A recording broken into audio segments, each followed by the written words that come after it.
আজি কি তাৰিখ হল? আজি হল আমাৰ 22 আগষ্ট। অহা বছৰ আমাৰ অফিচাৰসকল আপোনালোকৰ ঘৰে ঘৰে যাব। 40,000 পৰিয়ালৰ ঘৰে ঘৰে যাব আৰু আমি আপোনালোকক এখন কাগজ দিম যে আপোনালোকে এই টকাটো কি কামত ব্যৱহাৰ কৰিলে। বোলে মই মোবাইল কিনি দিলো, তেতিয়াহলে আৰু আমি গলো আৰু মোবাইলতে থাকি গলো। ঠিক আছে, বোলে নহয় এই টকাটো আমি ভাল কামত ব্যৱহাৰ কৰিছো। ভাল কামটো কি মই জানিব নোখোজো, আপোনালোকে যিটো ভাল কামত ব্যৱহাৰ কৰিব সেইটোৱে ভাল আছে।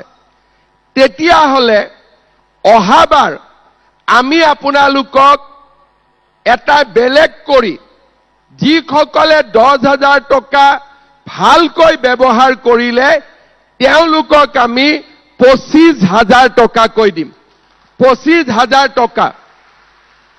এই 25,000 টকাৰ 15,000 চৰকাৰে দিব, 10,000 টকা বেংকে দিব।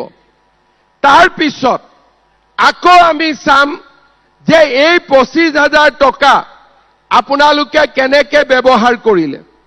যদি এই 10,000 আৰু 25,000 দুইটা টকা যদি আপোনালোকে ভাল কৰি ব্যৱহাৰ কৰে, অহাবাৰ আমি আপোনালোকক বেংকৰ পৰা 50,000 টকা আপোনালোকক আমি ঋণ দিয়াম, সুদ আমি দিম আৰু 50,000 টকাৰ 25% আমি সাবসিডি হিচাপে বেংকক দিম।